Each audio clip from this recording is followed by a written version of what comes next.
आज मैं इस वीडियो के एंड पे आपको बड़ी इंपॉर्टेंट न्यूज़ सुनाने वाला हूँ। तो अपना इस वीडियो के साथ जुड़े रहे। जो लोग अंडर ग्रेजुएट्स में एडमिशन लेना चाहते हैं, यानी कि बैचलर्स करना चाहते हैं, और जो लोग मास्टर्स और PhD करना चाहते हैं, आ जाए और फ्री ऑफ कॉस्ट आ जाएं। इससे अच्छा मौका कोई और नहीं मिलेगा। ठीक है, तो ये अस्सलाम वालेकुम जी, क्या हाल चाल है? खैरियत से हैं? सब ठीक ठाक है?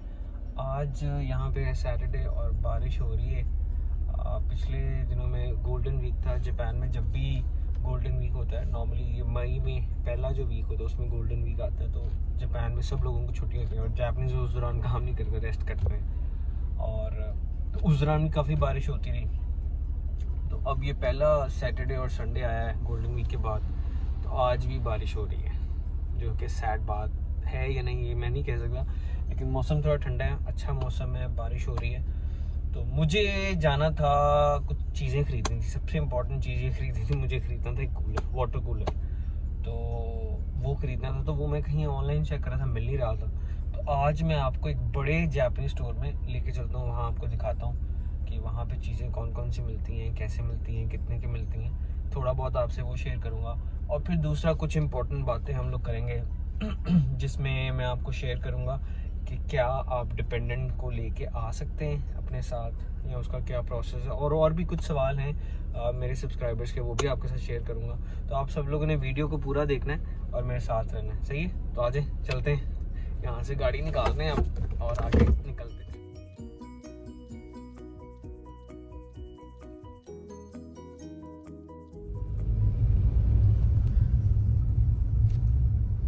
जी हम निकल आए हैं रास्ते में। अब हम जा रहे हैं उस मॉल में जहाँ से आप ऐसी चीज़ें खरीद सकते हैं जो आपको कहीं नहीं मिल रही जापान में। तो उस मॉल का नाम है केन्स, तो वो आपको जाके दिखाते हैं।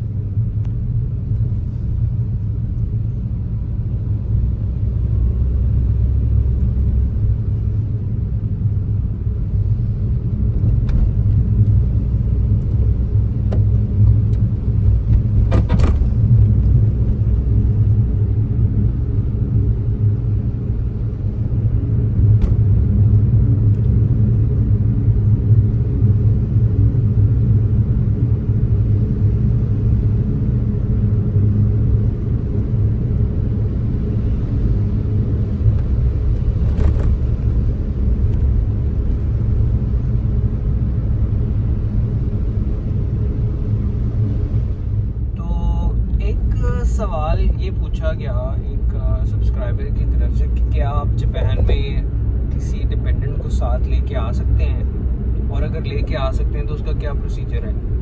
तो फॉर एग्जांपल अगर आप स्कॉलरशिप पे आ रहे हैं तो उसका क्या प्रोसीजर होगा। सबसे पहली बात आपको ये अंडरस्टैंड करने की ज़रूरत है कि आपने फॉर एग्जांपल अगर इंटरव्यू में ये चीज़ बात बताई हुई है उनको कि जी मेरे साथ डिपेंडेंट भी है या ऐसी कोई बात है, तो आपको याद होगा मेरी पिछली वीडियोस में मैंने आपको मना किया था कि आपने नहीं बताना कि आपके कोई डिपेंडेंट्स हैं। फॉर एग्जांपल आप कहते हैं आपकी फैमिली है, आपने बताया हुआ उनको, तो आपने ये भी कहा होगा कि वो मैनेज कर सकते हैं। यहाँ पे ये सारी चीज़ें डिस्कस हुई होंगी। आप अगर मेरी पुरानी वीडियोस देखेंगे जिसमें मैं इंटरव्यू के बारे में गाइड कर रहा हूँ, तो उसमें मैंने ये चीज़ें बताई हैं क्लैरिटी के साथ। तो इस सिचुएशन में यहाँ पे जापान, पाकिस्तान में रहते हुए जो जापान एम्बेसी है वो मेरे ख्याल से आपकी इतनी हेल्प नहीं कर सकेगी इस वीज़े को प्रोसेस करने के लिए। और मैं भी आपको यही रिकमेंड करूँगा, आपका पहला गोल ये होना चाहिए कि आप खुद यहाँ आ जाए। तो जापान में ऐसा है कि अगर आप एज अ स्टूडेंट जब आप आना भी चाहते हैं ना, चाहे आप लैंग्वेज स्टूडेंट में आ रहे हैं, टेक्निकल कॉलेज में आ रहे हैं, जिसमें भी अगर आप शादीशुदा हैं, फैमिली कोई डिपेंडेंट है आपका,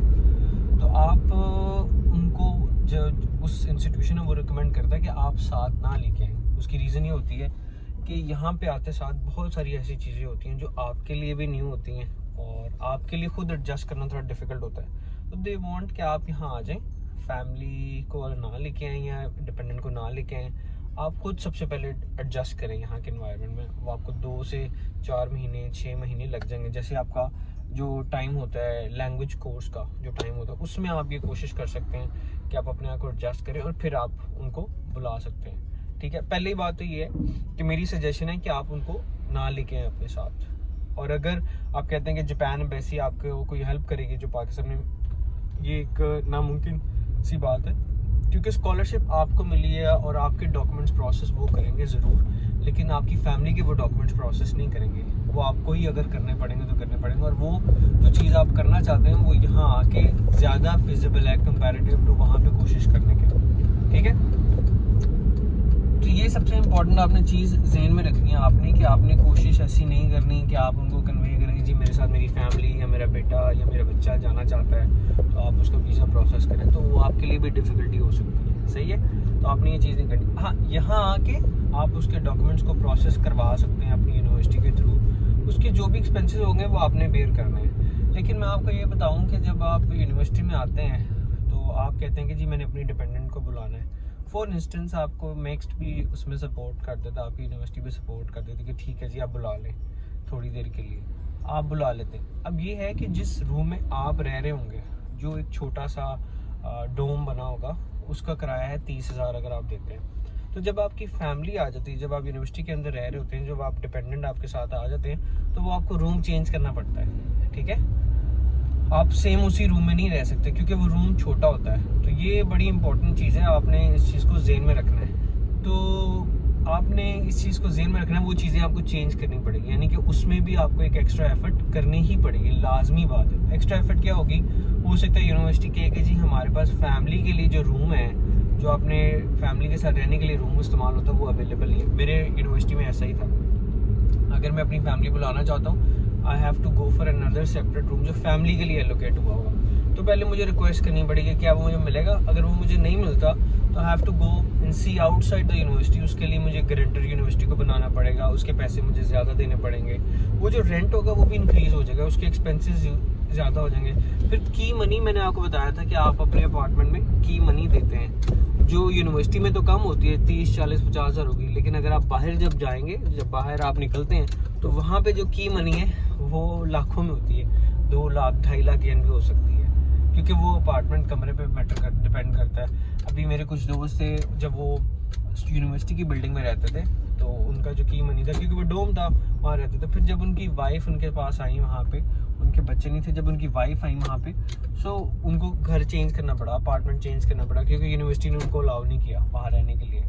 तो ये ऐसी इंपॉर्टेंट चीज़ है जो आपको पता होनी चाहिए। तो मेरी सजेशन ये है कि 1.5 साल का जो प्रोग्राम है, स्पेशली जो लोग टीचर्स ट्रेनिंग के लिए आ रहे हैं, उनके लिए ये फिजिबल आइडिया नहीं है कि वो अपनी फैमिली को बुलाएं। आपको 3 से 6 महीने खुद लगेंगे कि आप एडजस्ट करें, और अगर आप अपनी फैमिली को बुलाएंगे तो आपको फिर दोबारा से ये चीज़ें चेंज करनी पड़ेंगी, देखना पड़ेगा। और फिर ना तो आपके पास कोई ऐसी कन्वीनियंस होती है कि आप अपनी फैमिली को थोड़ा रिलैक्स कर सकें इस मामले। तो ये बड़ी इंपॉर्टेंट बात है, आपने इसको ज़हन में रखना है। जैसे आना जाना जब आप खुद होते हैं ना, चाहे वो लड़का है चाहे वो, स्पेशली लड़के की बात कर रहा हूँ, अगर एक मर्द है तो वो कोशिश कर लेता है कि यार भाग दौड़ के, बारिश हो रही है, बस में बैठ के ऊपर नीचे ऐसा हो जाता है। लेकिन आप जब आपके साथ फैमिली, आपके बच्चे हों, तो आप इन चीज़ों को कंसिडर करते हैं कि थोड़ी फैसिलिटी उनके लिए प्रोवाइड की जाए। और जो स्कॉलरशिप हमें मिल रही है उसमें ये सारी चीज़ें प्रोवाइड करना डिफ़िकल्ट हो जाता है। हाँ, आप पार्ट टाइम जॉब कर सकते हैं, लेकिन वो भी अपनी ट्रेनिंग के साथ और बाकी स्केड्यूल्स के साथ थोड़ा मुश्किल होता है उसमें भी। लेकिन अल्लाह ताला अगर आपकी हेल्प करे, मदद करे, तो सारी चीज़ें आसान भी हो जाती हैं। सही है, तो ये चीज़ें आपने, आपका पहला सवाल था कि डिपेंडेंट लेके आ सकते हैं, उसके क्या एक्सपेंसेस हैं और क्या प्रोसीजर होना चाहिए, तो वो मैंने आपको गाइड किया। अब आगे चलते हैं आपको दूसरे सवाल में। आगे से बहुत तेज़ चल रही है, मुझे जाना है कुछ पैसे निकालने, तो वो निकालते चल के।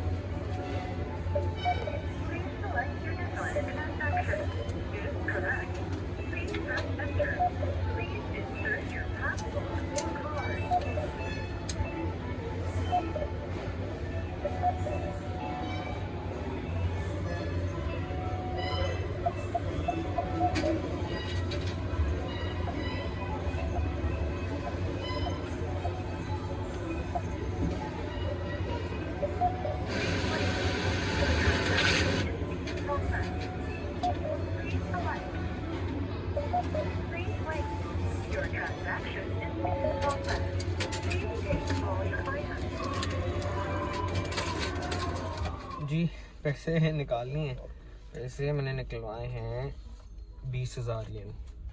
सो ये जापान में 10,000 येन का भी नोट होता है, ठीक है, ये आपने ध्यान में रखना है। इसको जापान में कहते हैं मान। सो क्योंकि ये 10,000 इसको मान कहते हैं, तो इसको जापानीज येन में कहते हैं इचीमान, इचीमान। सो मेरे पास ये 2 नोट हैं 20,000, 10,000 के, तो इसको हम कहेंगे नीमान। सो ये 10,000 का नोट भी है। पाकिस्तान में 5,000 से बड़ा कोई नहीं है, जापान में 10,000 येन का भी नोट है।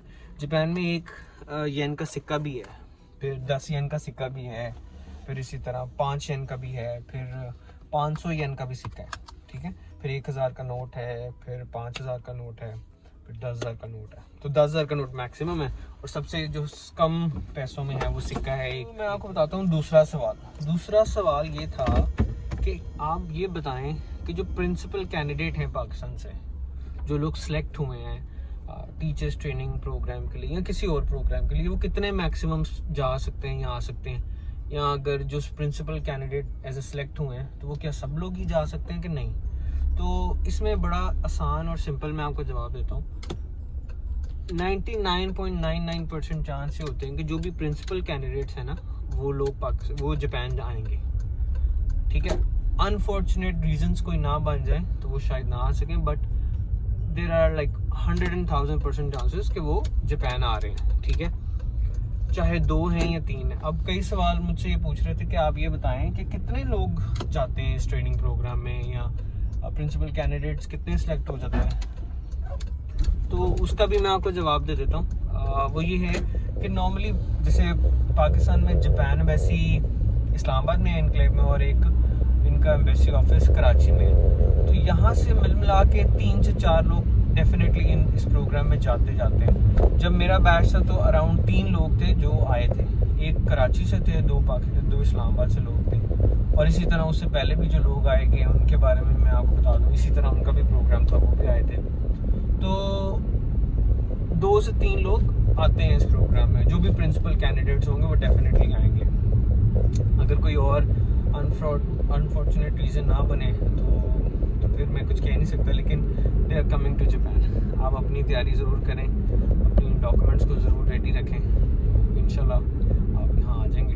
और मैं ये भी चाहूँगा कि अगर आप जापान आएँ तो मेरे साथ अगर कोई ऑनलाइन हम लोग मीटिंग कर सकें, इंटरव्यू कर सकें। आई वांट टू शेयर कि आप लोगों का कैसा एक्सपीरियंस रहा है। डेफिनेटली आप मैसेजेस तो बहुत करते हैं कि आपकी वीडियोस ने बहुत हेल्प किया, सपोर्ट किया गाइडेंस के लिए। तो मैं चाहता हूँ कि आप लोग भी थोड़ा कोलैबोरेट कर लें मुझसे, थोड़ा सा गाइड करें, बाकी लोगों को हम हेल्प कर सकें। और ये एक ऐसी चीज़ है, अगर आप किसी के लिए आसानी पैदा करेंगे तो इंशाल्लाह आपके लिए भी आसानी पैदा होगी, डेफिनेटली। सही है, तो ये आपने बात की। तो एक और सवाल था जिसमें वो पूछ रहे थे कि डिपेंडेंट की वैक्सीनेशन कौन सी होनी चाहिए, क्या करेंगे ये वो, तो वो भी मैं आपको बताता हूँ। फॉर एग्जाम्पल, अगर आप अपने साथ डिपेंडेंट को लेके आ रहे हैं तो जो बेसिक वैक्सीनेशन आपकी पाकिस्तान में बच्चे की होनी चाहिए वो आपने करवानी है, वो वहाँ से होती है। जैसे अगर न्यू बॉर्न बेबी है तो उसकी वैक्सीनेशन की कुछ डेट्स वहाँ पे दी जाती हैं, तो आपने करानी होती है। हाँ, उसकी डिटेल भी आप अपने साथ रखें कि कौन सी वैक्सीनेशन लगी है, कब लगी, ये चीज़ें आपने अपने पास रखनी है। दूसरा ये कि जब आप एज ए डिपेंडेंट किसी को बुलाते हैं जापान में, तो विच मीन्स उसका जो वीज़ा होगा वो कम से कम 1 साल का होगा, और वो आपको सिटी ऑफिस, जो आप जिस एरिया में रहते होंगे, सिटी ऑफिस जाके उनके लिए रजिस्टर करवाना पड़ता है कि ये मेरे डिपेंडेंट हैं, इनका ये नाम है, ये एज कैटेगरी से आए। वहाँ से वो लोग आपको रिकमेंड करेंगे कि आपने अगर कोई वैक्सीनेशन इसकी रहती है, मिसिंग है, आप चेकअप के लिए कहाँ जाएँ, डॉक्टर कहाँ जाएगा, तो ये सारी चीज़ें वो आपसे डिटेल में शेयर करेंगे। हाँ, यहाँ पे आपको बैरियर ये फेस ज़रूर होगा जिसकी मैं आपको बात कर रहा था, आपकी आप क्या इस प्रोसेस को समझते हैं, जापान कल्चर को अंडरस्टैंड करते हैं। अगर आपको लैंग्वेज नहीं आती है ना, तो डिपेंडेंट को बुला लेंगे तो वो भी डिफ़िकल्टीज़ आपको फेस करना पड़ेगी। मैं अभी 3.5 साल हो गए हैं यार मुझे यहाँ पे जापान में, तो मैं अभी भी हॉस्पिटल के किसी भी इशू में अगर मैं जाता हूँ तो आई फेस डिफ़िकल्टीज़। जापानीज़ मुझे आती है थोड़ी बहुत, मैं ट्रांसलेटर भी इस्तेमाल कर लेता हूँ, but still I face difficulties. Pakistan की तरह यहाँ पे मेडिकल सिस्टम काम नहीं करता। जैसे आपके पास अगर थोड़े से पैसे हैं, आप किसी प्राइवेट अच्छे डॉक्टर को दिखा के मेडिसिन लेके आप काम चला सकते हैं। यहाँ पे ऐसा नहीं होता। दे डोंट बॉदर कि आपके पास कितने पैसे हैं, आपने एक सिस्टम को फॉलो करना है और वो ही रूटीन डॉक्टर आपको चेक करेगा। बट ये थोड़ा डिफ़िकल्ट है, मेरे भी आज तक समझ नहीं आया मुझे ये। तो थोड़ा मुश्किल होगा अगर आपका डिपेंडेंट बच्चा आ रहा है तो उसको आपने कैसे मेडिसिन करनी है। लेकिन ये है कि अगर आपका वो सिस्टम में आप लोग आ जाते हैं तो डेफिनेटली ये आपको फ्री वैक्सीनेशंस, आपकी अपॉइंटमेंट्स होती हैं वो आपको मिलेंगी। वो आपका सिटी ऑफिस पे करता है उसके लिए, और वो मदर की भी हेल्प करते हैं, आपके एजुकेशन के लिए भी कुछ पैसे आपको मदर को मिलते हैं, उस बच्चे की ग्रोथ के लिए, वेलबींग के लिए वो मिलते हैं। तो ये चीज़ें इंपॉर्टेंट है, जिन में आपने रखनी है। और दूसरा एक सवाल ये भी था कि यार अगर पोलियो सर्टिफिकेट नहीं है जब हम पाकिस्तान से आ रहे हैं एयरपोर्ट पे, तो एयरपोर्ट पे शायद वो मसला करें आप लोगों के लिए ना, तो इसलिए मैं रिकमेंड ये करता हूँ कि होना चाहिए तो बेहतर है। वहाँ पे उस वक्त भाग दौड़ के लिए ज़रूरी है कि आपके पास हो। अभी रिसेंटली एक फैमिली आई है, उनके पास उनकी बेटी थी, तो वो 2 लोग थे, वो एज अ जॉब करने के लिए एज अ टीचर वो लोग आए हैं जापान में। तो मैंने उनको भी ये रिकमेंड किया आप ये डॉक्यूमेंट ज़रूर रखें। तो उन्होंने पोलियो सर्टिफिकेट लिया, बन नहीं रहा था तो उन्होंने कुछ पैसे दे के बनवाया पाकिस्तान में, हालांकि shouldn't be the issue, but नहीं बन रहा था, पैसे दिए उन्होंने, बन गया। अब सीन ये था कि वहाँ पे किसी ने पूछा ही नहीं, समझ रहे हैं आप बात। अगर वो पूछ लें, क्योंकि हमारे वहाँ पे कोई चीज़ एक सेट रूल नहीं है कि यार ये होगा या नहीं होगा। वहाँ पे जब जिस ऑफिसर का जो भी बंदा वहाँ मौजूद है उसका दिल करेगा वो आपसे पूछ लेगा। अगर उसने नहीं पूछा तो आप लकी हैं, अगर पूछ ले तो आप फंस गए। तो बेहतर ये है कि आपकी फ़्लाइट की टिकट ज़ाया करने से आप बेहतर है कि आप इन चीज़ों को अपना प्रिपेयर कर लें, सही है। और ऐसे मेरे साथ भी हुआ है, मेरी फैमिली में जो मेरी वाइफ थी जब वो आ रही थी तो उन्होंने उनसे पूछा पोलियो सर्टिफिकेट किधर है, तो उनको देना पड़ा, दिखाया, शुक्र है हमने बनवाया हुआ था। तो ऐसे ये चीज़ें आप लोगों को मैनेज करनी पड़ेंगी, इसका कोई सोल्यूशन नहीं है, हार्ड एंड फास्ट रूल नहीं है। जैसे जापान में अगर आपने मेडिकल चेकअप के लिए जाना है तो आपके पास आपका ज़ायरी और मेडिकल इंश्योरेंस कार्ड होना चाहिए, ये ज़रूरी है। तो आप उसके बगैर नहीं करा सकते, आपका मेडिकल चेकअप भी नहीं वो करेंगे तो आपको पे करना पड़ेगा ज़्यादा, ठीक है। ज़्यादा तो वो उसको प्रेफर नहीं करते, अगर आपके पास मेडिकल कार्ड नहीं है वो फॉरेनर्स को लेते ही नहीं कि मेडिकल कार्ड, आपके पास इंश्योरेंस कार्ड होना चाहिए। तो अब पाकिस्तान में ये सिचुएशन थोड़ी फ़र्क है, तो इसलिए मेरी सजेशन यही है कि आप इस चीज़ को ज़रूर अच्छे तरीके से मैनेज करके, सोच समझ के अपनी फैमिली को अगर लेके आना चाहते हैं इस 1.5 साल के पीरियड में जहाँ पे आपने ट्रेनिंग करनी है, तो आपने अपना डिसीजन खुद लेना है इस बारे में। लेकिन मेरी रिकमेंडेशन ये है कि आपको इस अपने आप को फोर्स नहीं करना चाहिए, 1.5 साल में खुद एडजस्ट हों और कोशिश करें कि आपको कोई ऐसी अपॉर्चुनिटी मिल जाए जहाँ पे आप इसको कैरी फॉरवर्ड कर सकें अगले फ्यूचर के लिए। फिर आप अपनी फैमिली को बुलाएं। फिर प्रोसेस बहुत आसान है, वो भी मैं आपको बता दूंगा, लेकिन बहुत आसान है उसके बाद process, it's very very easy. और जापान एक ऐसा मुल्क है, ऑस्ट्रेलिया की तरह नहीं है कि आपकी फैमिली और बच्चे कहीं और हैं, आप कहीं और हैं और लटके हुए हैं, आ नहीं रहे, ये हो रहा है मसले मसाइल। यहाँ पे अगर आपको जॉब मिल गई है, you can definitely call your family members with in few months, with in 1 or 2 months आप बुला सकते हैं, ठीक है।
जापान में गाड़ी चलाते हुए ना आपने सबसे जो ज़्यादा चीज़ अपने जहन में रखनी होती है वो होती है लाइन को चेंज करना या लेन को आगे पीछे करना। बड़ा इम्पोर्टेंट है, आप उसको फॉलो करें।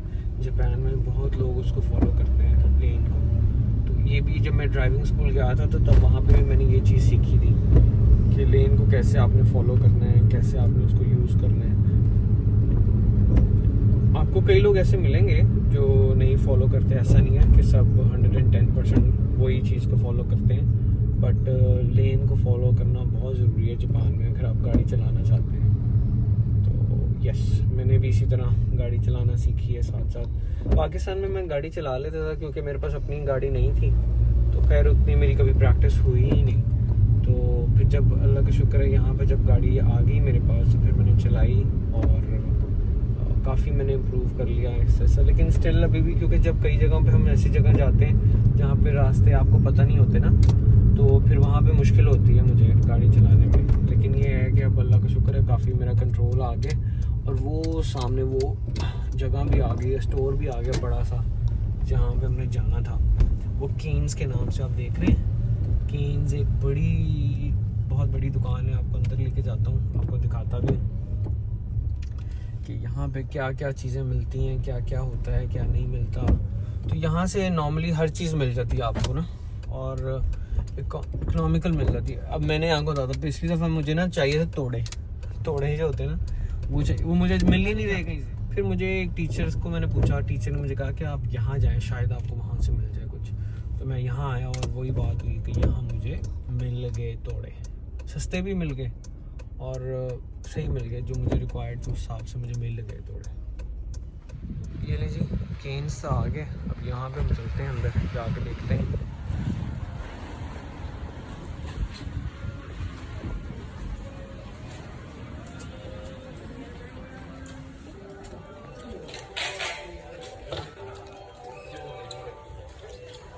यहाँ से आपको दुनिया की हर चीज़ मिल जाती है।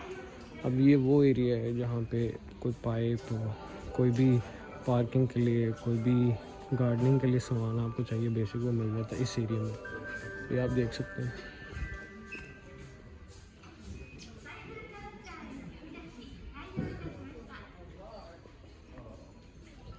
चलें आगे चलते हैं, फिर आपको दिखाते हैं। ये सीढ़ियाँ भी बड़ी हैं यहाँ पे ऊपर, आप देखें।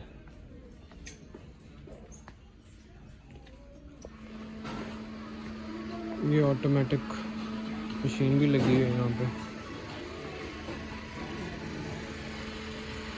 जो मैंने यहाँ से सफाई कर ली शायद। ये देखें कंटेनर है, ये इसमें आप सामान रख सकते हैं। ये इनकी प्राइस है एक डब्बे की, ये एक डब्बे की प्राइस लिखी हुई है यहाँ पे। ये साइज़ देख लें और उस हिसाब से इसकी प्राइस लिखी है सारी। हमें चाहिए एक कूलर, तो उसको ढूंढते हैं कि वो कहाँ पे है।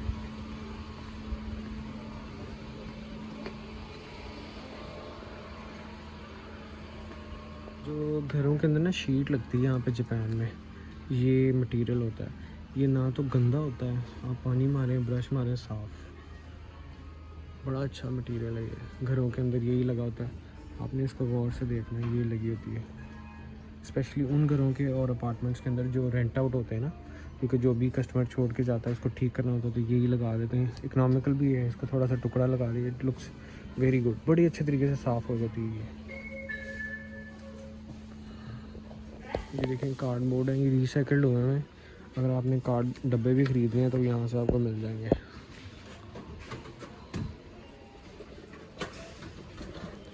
ये इतने का है, ये साइज़ होंगे 2 और वो सारा कुछ लिखा है डिटेल, आपको खुद ही इसको मैनुअली मैनेज करना पड़ेगा।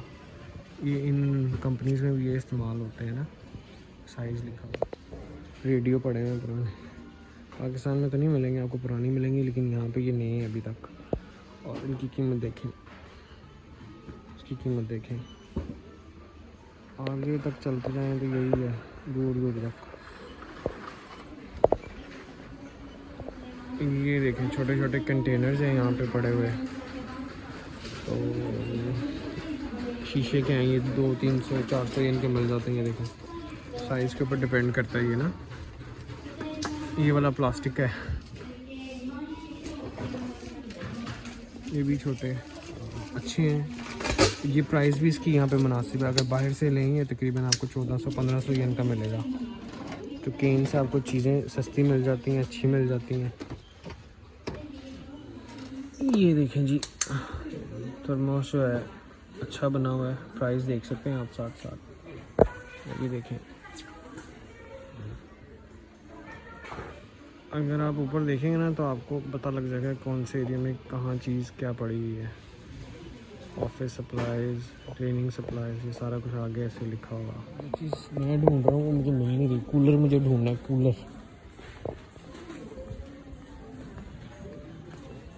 मुझे लगता है वो आउटडोर मटेरियल में शायद मुझे मिल जाए, वहाँ चलते हैं।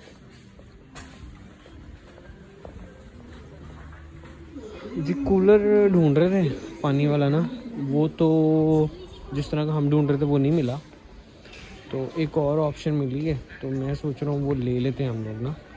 एक ऑप्शन ये है, ये ऑप्शन है, लेकिन ये थोड़ा एक्सपेंसिव है। 13 लीटर का है लेकिन एक्सपेंसिव है, 7,000 इनका मिल रहा है। ये बड़ा साइज़ है। एक ऑप्शन ये है, ये लाइक इसको खोल के आपको खुद ही करना पड़ेगा और ऐसे ये बंद भी हो जाएगा। ये उसकी जगह है जहाँ हम इसको रख सकते हैं। आप अगर घर में इस्तेमाल कर रहे हैं तो मेरे ख्याल से उसके लिए ठीक है। आप ज़्यादा देर इसमें पानी होल्ड नहीं कर सकते, वो रिकमेंडेड भी नहीं है। तो ये सीन है। क्या ख्याल है आपका इसके बारे में? जग का ये था कि जग थोड़ा ढूंढना मुश्किल हो रहा था, यहाँ पे था नहीं, तो फिर हमने ऑनलाइन देखा है। तो ऑनलाइन कोशिश करते हैं उसको ख़रीद लेंगे। वो भी 4 से 5 हज़ार येन का मिल रहा है, तो वहाँ से ख़रीदते हैं जग। अभी आपको मैं बड़ी इंटरेस्टिंग चीज़ दिखा रहा हूँ। ये देखें, ये कपड़े देख रहे हैं आप। ये कपड़े किसी बच्चे के लिए नहीं है, ये कपड़े एनिमल्स के लिए। ये देख सकते हैं आप, एनिमल्स के लिए, जो भी पेट हैं, चाहे वो कुत्ते हैं या बिल्लियाँ हैं, उनके लिए ये सारे कपड़े उनके लिए हैं। ये देखें, आज मैं आपको ये भी दिखाता हूँ कि ये कितने महंगे होते हैं जापान में। पेट्स, छोटे छोटे पेट्स होंगे और आप उनकी प्राइस देखिएगा, और इस तरह ये सेल किए जाते हैं। अब ये देखेंगे, एक कुत्ता है, इसकी ये प्राइस है, इतने का मिलेगा, 3,18,720। ये भी एक है, ये 2,09,000 का तकरीबन मिलेगा। जापान में एक जो सबसे डिफ़िकल्ट चीज़ है ना, जो आप लोगों को समझने में मुश्किल होगी, वो ये है कि एक ही चीज़ किसी एक प्लेटफॉर्म पे महंगी है और एक ही वही सेम चीज़ किसी एक प्लेटफॉर्म पे सस्ती है। तो ये वाली कुर्सी कुछ दिन पहले मैंने मंगवाई है अपने घर में, मैं आपको दिखाऊंगा भी, इस वीडियो में आपको ऐड भी कर दूंगा। इसकी कीमत है 9,800 येन। तो सेम यही कुर्सी, और मुझे लगता है शायद वो बेहतर ही हो। ये देख लें आप, सेम वही कुर्सी है। तो मैंने जो मंगवाई है ऑनलाइन, वो मिली है 7,000 की। तो ये डिफरेंसेस भी होते हैं, ये भी आपको देखने पड़ते हैं अगर आप चाहते हैं कि थोड़े पैसे बच जाएं आपको, तो इस वजह से। ये वो चेयर है जिसके बारे में मैं आपको बता रहा था कि मैंने ऑनलाइन बाई की है। तो ये चेयर देखें, सेम वो चेयर है। ये तकरीबन मैंने 7,000 येन की ऑनलाइन बाई की है, तो वहाँ पे हमको 10,000 येन की मिली। तो ये डिफरेंसेस होते हैं, तो आपने ज़रूर कंपेयर ज़रूर करना चीज़ों को जब भी आपको चीज़ लेने लगे जापान में। जो भी स्टूडेंट्स आ रहे हैं जापान में, वो जो केन्स, ये हर एक सूबे में होती है इसकी ब्रांच ही। देखें, यहाँ पे भी गद्दे, नितोरी भी मैंने बताना है, वो भी एक जगह है, यहाँ से भी आपको मिल जाएंगे। यहाँ पे थोड़ा शायद इकोनॉमिकल आपको मिल जाए प्राइस ना। गद्दे वगैरह यहाँ पे पड़े हुए हैं, चादरें, कुशन, ये सारी चीज़ें मिल जाती हैं। देखिए, ब्लैंकेट और सारी चीज़ें पड़ी हैं यहाँ पे। नहीं जी, पहले हमने अमेज़ोन पे भी ये देखा, अब इसी तरह की कुछ चीज़ अमेज़ोन पे भी मिल रही थी ऑनलाइन। तो वो तकरीबन 5 से 6 सेट बन रहे थे, चीज़ें बन रही थी, तो वो तकरीबन 6,000 येन का मिल रहा था। तो अब मैंने डिसाइड, हमने ये किया कि यहाँ से हम 5 से 6 ले लेते हैं कुछ चीज़ें, तो वो हमारी तकरीबन 3,000 में सारी चीज़ें पूरी हो जाएंगी। क्या ख्याल है आपका? साइज़ भी अच्छा है, शीशे के भी हैं, और आप इसको ओवन में भी रख के गर्म कर सकते हैं, तो इट्स गुड। ठीक है, तो यहाँ से इसको बाय करते हैं। ये तकरीबन 6 हमने ये डब्बे ले लेने हैं, तो ये तकरीबन 3,031 में हमें ये मिल जाने। साइज़ भी बड़ा अच्छा है, हम इसको इस्तेमाल भी कर सकते हैं। मैंने जी ये 6 डब्बे ले लिए।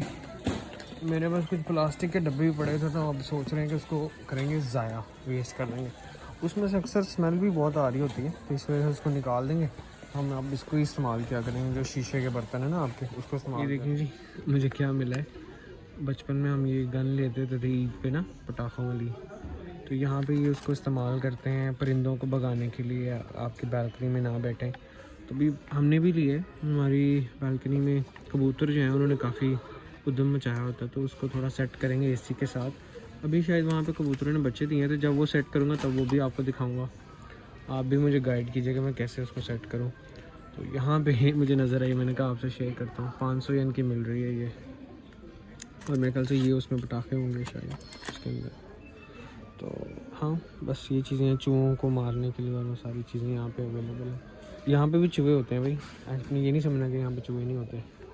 अक्सर ये होता है कि मुझे बैग में भूल जाता हूँ गाड़ी में, तो वहाँ से ख़रीदना पड़ता है। तो अभी भी ऐसा ही हुआ है कि मैं बैग भूल गया था गाड़ी में, मैंने कहा मैं लेके आता हूँ बैग गाड़ी से। तो यहाँ से गाड़ी निकालते हैं, गाड़ी में से बैग निकालते हैं, गाड़ी से ये बैग निकाल लिया। बास्केटबॉल आपको नज़र आ रहा है। तो अब चलते हैं, ये बैग ले लिया तो वापस चलते हैं उसके अंदर।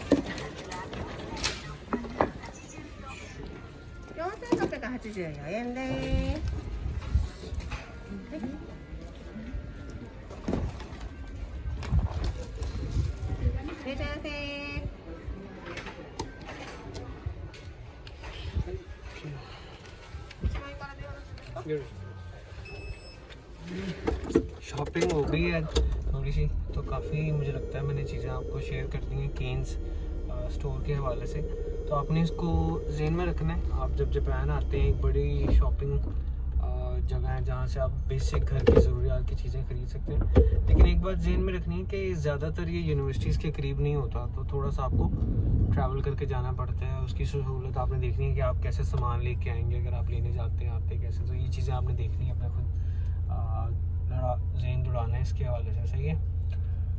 अब मैं चलता हूँ, एक और 2 सवाल थे सब्सक्राइबर्स के, उन्होंने मुझसे पूछे थे, तो वो भी मैं आपको बताता हूँ। कि पहला सवाल ये था, वैसे तो काफ़ी सवालों के जवाब मैंने इस वीडियो में दिए हैं आप लोगों के, लेकिन उनमें से एक सवाल ये था कि क्या आप इस प्रोग्राम के बाद मास्टर्स या पीएचडी को कंटिन्यू कर सकते हैं। जी डेफिनेटली आप कर सकते हैं, लेकिन ये सब डिपेंड करता है कि आप कितनी एफर्ट करते हैं कि क्या आपको स्कॉलरशिप मिल जाए, और ये आपका गोल क्या है।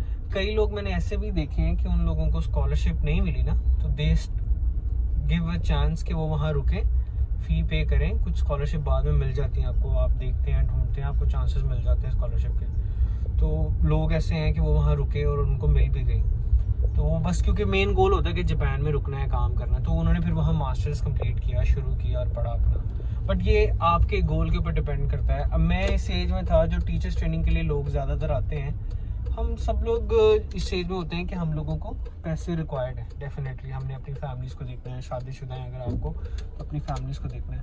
तो मेरे लिए ये था कि यार मैं अगर पीएचडी की तरह करने की तरफ जाता हूँ तो शायद मेरे लिए मुश्किल होता कि मैं आगे क्या करता ना, क्योंकि मुझे लग रहा था कि it's very important for me कि मैं कोशिश करूँ कि कोई जॉब के लिए जाऊँ rather than going for a degree को परसू करूँ। ये मेरा गोल था। कोशिश थी कि यार डिग्री मिल जाए, लेकिन मेरे ज़हन में काफ़ी सवाल थे जो फिर मैंने अपने आप को समझाया और उसके अकॉर्डिंगली मैंने अपना प्लान किया कि मुझे जॉब को प्रायोरिटी देनी है कंसिडरिंग पीएचडी, और मैंने ऐसे ही किया। फिर मैंने जॉब शुरू किया।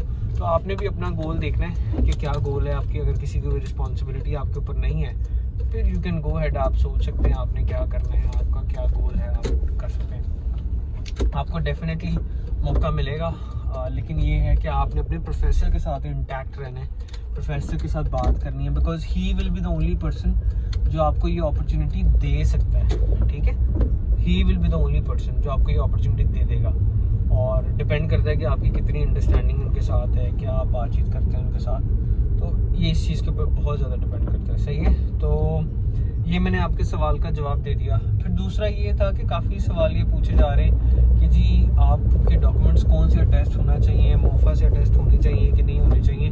तो मैंने उन सब लोगों को बताया क्योंकि अभी आपके पास मौका है, यू आर जस्ट वेटिंग कि आपको वो स्कॉलरशिप के लिए कॉल का आ जाए कि जी आप हो गया, आपका नाम रिकमेंड हो गया, आप जापान आ जाए, यू आर जस्ट वेटिंग। तो ये टाइम को ज़ाया ना करें, अपने डॉक्यूमेंट्स के फ़ौरन से फ़ौरन टेस्ट वगैरह सारे डॉक्यूमेंट्स अपने अटेस्टेशन वगैरह कंप्लीट कर लें, ताकि अगर एट द एंड वो ज़रूरत पड़े तो आपको मुश्किल ना हो। ठीक है, क्योंकि यहाँ जब आप आ जाएंगे, यहाँ से कोई चीज़ अटेस्ट कराना, पाकिस्तान भेजना, पासपोर्ट रीन्यू कराना थोड़ा डिफिकल्ट होगा और पैसे लगेंगे, और वो पैसे आपको दुखेंगे, क्योंकि जब आप पैसों को कन्वर्ट करते हैं ना पाकिस्तान रुपयों में, जापानीज येन को, तो ज़्यादा दुख होता है, ठीक है। तो ये नेचुरल है कि आप उसको ऑटोमेटिकली उसको चेंज करने की कोशिश करेंगे कि यार ये पाकिस्तान में कितने होंगे। अगर आप चावल खरीदने जा रहे हैं, आप देखेंगे यार मैंने 500 येन का 1 किलो चावल खरीद लिया, नहीं, पाकिस्तान में तो 200 का 300 का किलो मिल जाता है। तो ये चीज़ें आप सोचते हैं, ये नेचुरल है, इसमें कोई ऐसी प्रॉब्लम वाली बात नहीं है। तो इसलिए आप ये काम डॉक्यूमेंटेशन वाले और आपकी जो भी डिग्रियों के मामला हैं, मैंने तो सबसे पहले ये कह रहा हूँ कि नोटराइज कराएं।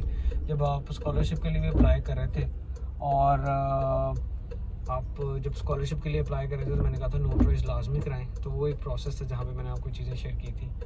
और सबसे जो इम्पोर्टेंट बात है जो मैं आज बताना चाह रहा था आपको, वो ये है कि जो लोग अंडर ग्रेजुएट्स में एडमिशन लेना चाहते हैं, यानी कि बैचलर्स करना चाहते हैं, और जो लोग मास्टर्स और पीएचडी करना चाहते हैं, मिक्स्ड की स्कॉलरशिप्स आई हुई हैं जापान एम्बेसी के थ्रू। अगेन आपके पास आज से तकरीबन 16 से 17 दिन है, उसकी लास्ट डेट है। प्लीज़ जाके जापान एम्बेसी को जो फॉरम है उसको चेक करें, और लाजमी स्कॉलरशिप के लिए अप्लाई करें। आपके लिए वेट कर रहा है जापान के, आप जापान जल्दी से आ जाएं और फ्री ऑफ कॉस्ट आ जाएं। इससे अच्छा मौका कोई और नहीं मिलेगा, ठीक है। तो ये वो बात थी जो मैंने आपसे शेयर करनी थी एंड में। तो अपना बहुत सारा ख्याल रखें। अल्लाह हाफिज़।